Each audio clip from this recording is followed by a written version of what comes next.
Cup চায়ের জন্য চিৎকার করে করে মরে গেলাম। বলি চা কি পাওয়া যাবে কি যাবে না? কে কার কথা শুনে যে যার মতো ব্যস্ত হলো। নাও ঠাকুরপো। ও ভগবতী দাও। এই এটা কি মস্কার হচ্ছে নাকি? কি আজকে কি ফার্স্ট এপ্রিল? আমি তো চাইলাম চা, তুমি। তোমার বউয়ের মেজাজে কাজের লোক পালিয়েছে, এবার থেকে চা চাইলে গরম জলই পাবে। অভ্যেস করো। আমি চললাম বাপের বাড়ি, চললাম আমি। আমাকে যাচ্ছি আমি বাপের বাড়ি। বড়দি ভাই, এই দেখো চা। বাবা গরম জল খেয়ে এখন অফিস যাবো? আমি বাপের বাড়ি চলে যাব। মামার বাড়ির আবদার সব। ওই দেখো, ও বড় রাগ করছো না, এত রাগ করছো কেন? রাগ করবো না কেন? যমুনা আমাদের বাড়িতে এতদিন ধরে কাজ করে, এত ভালো কাজ করে, আজ নাকি হঠাৎ করে তার কাজ খারাপ হয়ে গেল। কেন খারাপ হয়ে গেল শুনি? ও মা, তা কাজ খারাপ হলে বলবো না কাজ খারাপ হয়েছে? এখন তাহলে ওর কাজগুলো কে করবে শুনি আমি। ও বড় বৌদি, এই সব ঝালটা তো তুমি আমার উপরে ঝেড়ে এলে। চায়ের বদলে 1 কাপ গরম জল দিয়ে চলে এলে। বেশ করেছি, এখন থেকে তুমি তাই খাওয়াই অভ্যেস করো। সংসারে এত অতিষ্ঠপনা হতে নেই। একটা কোনো বন্দোবস্ত ঠিক হয়েছে পাবে না? ঠিক আছে মা, বন্দোবস্ত হয়ে গেলেই আমি বাপের বাড়ি থেকে ফিরে আসবো। মামা বছর বাজারে গেছে, ওরা বাজার থেকে ফেরুক না, কত বড় ব্যাগ নিয়েছে, কতদিন থাকবে? না না শোনো, ওরা ফেরুক আমি না। অপেক্ষা করব না, আমি কারোর জন্য অপেক্ষা করব না। এমনিতেই এখন কাজের লোক পাওয়া যায় না। তারপর মেজো আজ ওর সাথে যা করলো, এই খবর যদি রটে যায় তাহলে তাহলে একটা কাজের লোক এ বাড়িতে আসবে? আসবে না। উফ! বাবা যা দেখছি শব্দ এখন আমার হয়ে গেল। হলোই তো, এখন কাজের লোক পাওয়া যাবে কোথায়? ভালো কাজের লোক পাওয়া কি মুখের কথা? সত্যি তো। আচ্ছা মিষ্টি, তুই এই কাজটা কেন করলি? না, সবাই মিলে এখন আমাকেই দুষছো। ঝগড়াটা তো তুই করলি, তোকে দুষবো না তো কাকে দুষবো শুনি? আচ্ছা বড়দি ভাই, তুমি নিজের চোখে দেখলে না বলো? সাবান তো ছিল, বলো প্লেটে সাবান ছিল না? দূর তোর সাবান। চুপ করো তুমি, একদম চুপ করো। বলছি কি বৌমা, এত অতিষ্ঠ হতে নেই বলছি না। একটা কোনো উঠোন উঠোন উৎকলোক উত্তম কুমার,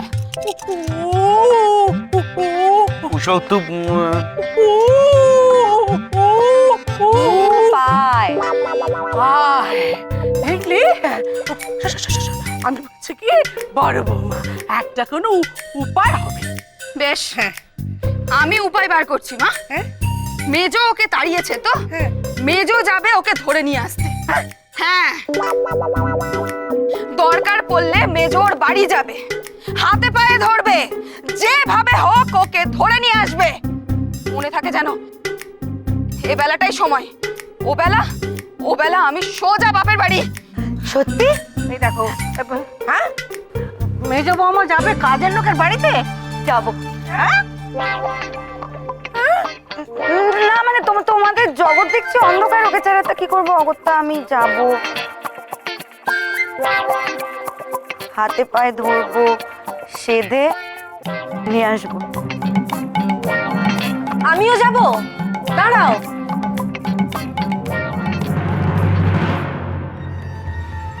হচ্ছেটা কি? এদের এত ভাব হলো কবে থেকে? বাবা, কাজের লোকের বাড়ি যাবে বলে বুড়ি কলেজে গেল না? ব্যাপারটা কি? ব্যাপারটা আমি জানি। কি? কিন্তু আমি বলবো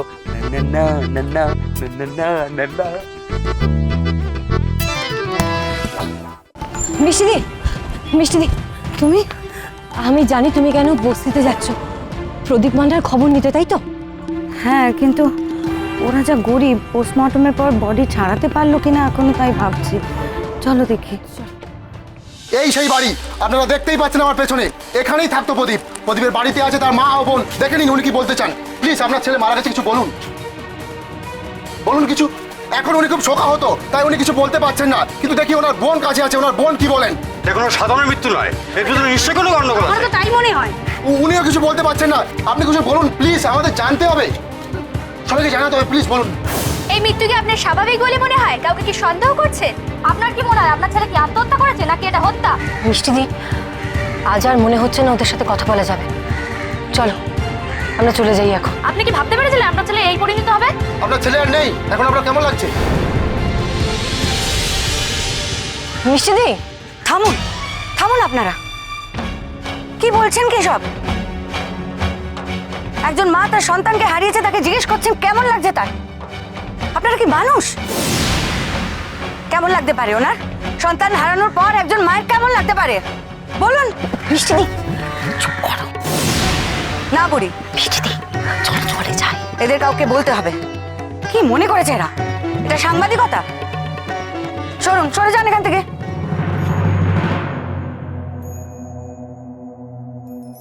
আসুন।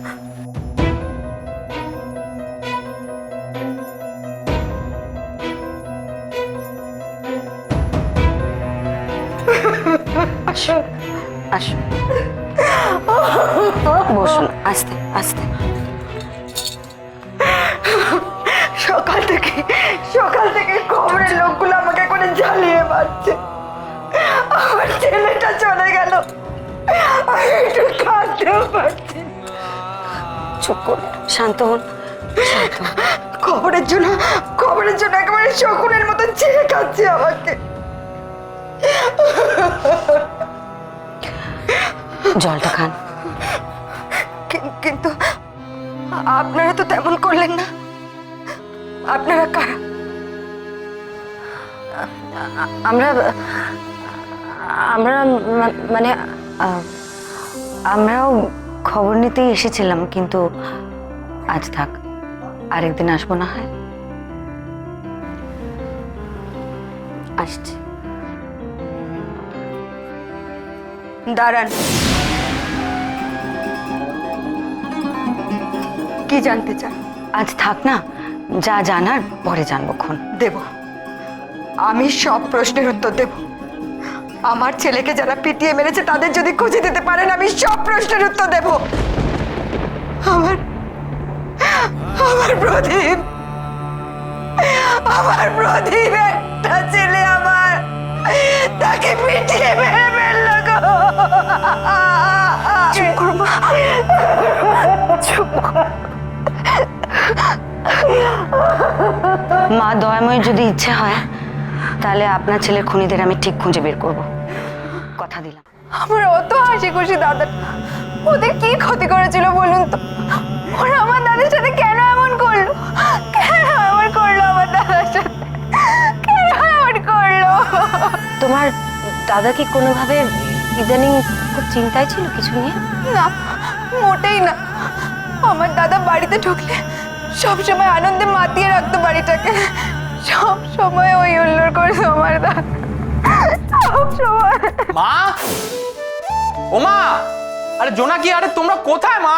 আরে কি হলো কি? হ্যাঁ, এই তো আমার ছেলে ঘরে ঢুকলে বোঝা যায় যে কেউ একজন এসেছে। কি হয়েছে? এই দেখো মা, আমি কি এনেছি। ও মা, দেখি দেখি। মা দেখো, এরপর থেকে কারেন্ট চলে গেলে আর কোনো অসুবিধা হবে না, বলো। ম্যাডাম, এটা স্পেশালি আপনার জন্য। দেখেছেন কত ভালো আলো হয়? এবারে কিন্তু লোডশেডিং হলে আর না পড়ার অজুহাত শুনবো না। Thank you. বাবুর অন্ত প্রাণ ছিল ছেলেটা, সব সময় বলতো, মা যা রোজগার করে তাদের সব তোমাদের জন্য। মাস দুয়েক আগে দাদা বললো যে নতুন কাজ নিয়ে মুম্বাইতে যাবে, আর তারপর ফিরে এসে সারপ্রাইজ সারপ্রাইজ সারপ্রাইজ। আরে সেটা আবার কি প্রাইজ রে? হ্যাঁ, কি সেটা? মা, সারপ্রাইজ হলো চমক, বুঝলে? দাদা কি সারপ্রাইজ রে? বোকামি, এটা এত তাড়াতাড়ি বলে দিল, সারপ্রাইজের কি থাকলো?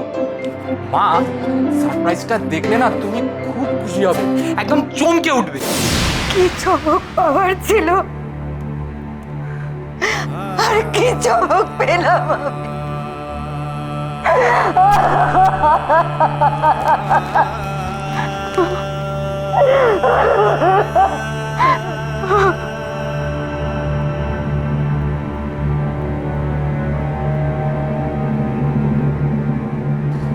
কি ভাবছো মিষ্টিদি?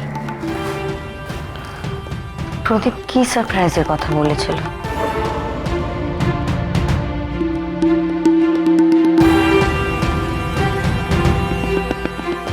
আচ্ছা, তোমার দাদার হাতের উল্কিটা কতদিনের পুরনো? 3-4 মাস হবে।